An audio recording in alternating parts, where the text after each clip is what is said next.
भास्कर की। अमोल ज़रा बताएं कि अभी मार्केट्स में थोड़ी सी एक रिकवरी भी आई है second half of the day में, आप कह सकते हैं 2 दिन की थोड़ी सेल ऑफ या वॉलेटिलिटी के बाद। तो यहाँ पे करंट लेवल्स पे आपको क्या लगता है, निफ्टी बैंक के क्या लेवल्स देख सकते हैं, और अपने कॉल्स भी जल्दी से बता दें अमोल। जी नमस्ते and good afternoon. I think आज काफी वोलाटाइल डे रहा है कल के करेक्शन के बाद। अगर हम मार्केट में देखते हैं तो मॉर्निंग में एक बाउंस बैक जरूर आया था, बट वो सस्टेन नहीं हो पाया।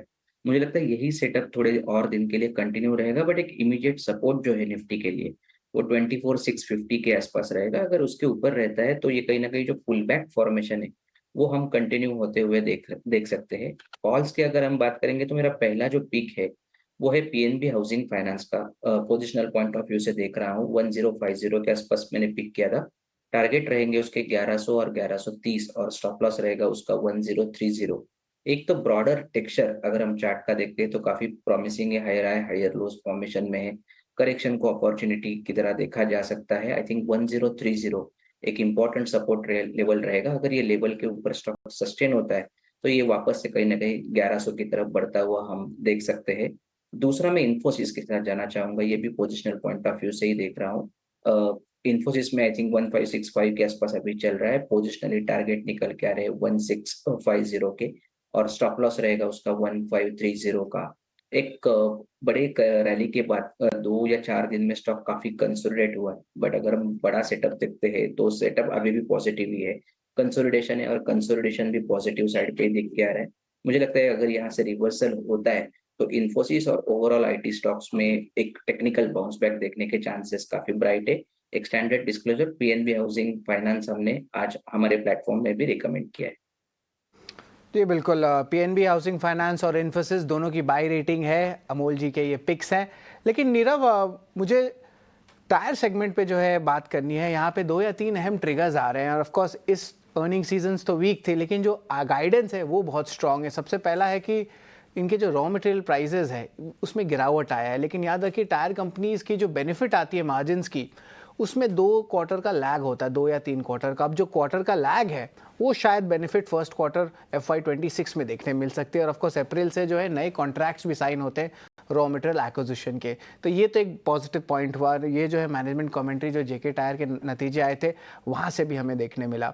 इसके अलावा रिप्लेसमेंट डिमांड जो है वो बढ़ सकता है, क्योंकि आपका ऑटो सेगमेंट में डिमांड बढ़ सकता है, क्योंकि एक अर्ली मानसून भी आ रहा है, तो इसमें भी एक मोमेंटम आ सकता है। और इंटरेस्टिंगली एक छोटा बेस है, लेकिन एक्सपोर्ट्स बहुत अच्छा किए हैं इस बार। सारे नंबर्स मैंने चेक किए, टू व्हीलर्स ये या इवन पैसेंजर व्हीकल्स का जो एक्सपोर्ट्स के लेके बात करेंगे तो नीरव, यहाँ पे टायर सेगमेंट में एज अ होल यहाँ पे बड़ी करेक्शंस देखने मिली थी। प्रेशर में भी था ये स्पेस 6 महीने से 1 साल तक ओवरऑल। जेके टायर भी दिखाया और बाकी सारे स्टॉक्स भी आप दिखाए ज़रा स्क्रीन पे डायरेक्टर साहब की। टायर स्टॉक्स में एक अच्छी रैली देखने मिल रही है। तो अब करंट लेवल्स पे वैल्यूएशंस भी थोड़े सपोर्टिव है। तो नीरव ज़रा बताएं कि टायर सेगमेंट में जेके टायर की तो हमने रैली आज देख ली, बाकी सारे कौन से स्टॉक्स जो है जो आपको अट्रैक्टिव लग रहे हैं उस पर आपकी नज़र होनी चाहिए।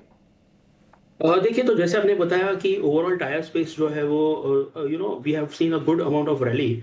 ऑब्वियसली शॉर्ट टर्म मतलब पिछले कई दिनों से थोड़ा कंसोलिडेशन और थोड़ा करेक्टिव मोड में चले गए थे काफी सारे stocks. But having said that, yes, crude prices भी कम हुए हैं, एंड जो रॉ मटेरियल प्राइसेस होते हैं टिपिकली टायर्स के लिए वो उनके भाव कम हुए हैं। तो उसके कारण जो आने वाले क्वार्टर्स होंगे वो अच्छे हो सकते हैं, बिकॉज मार्जिन एक्सपांशन हमें वहां पे देखने मिल सकता है।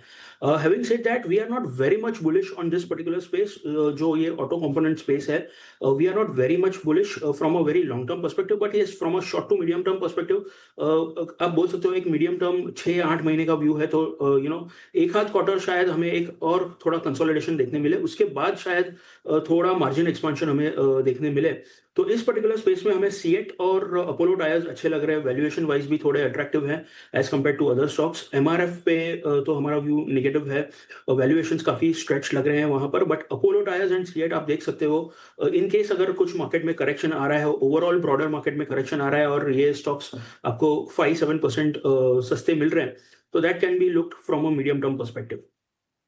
पोलो टायर्स और सीएट मिडिल टर्म बेसिस पे जो है आप ज़रूर नज़र डाल सकते हैं। और कोई भी करेक्शन आया 5 से 7% तो यहाँ पे अच्छी बाइंग अपॉर्चुनिटीज़ आ सकती है, ये नीरव का मानना है। लेकिन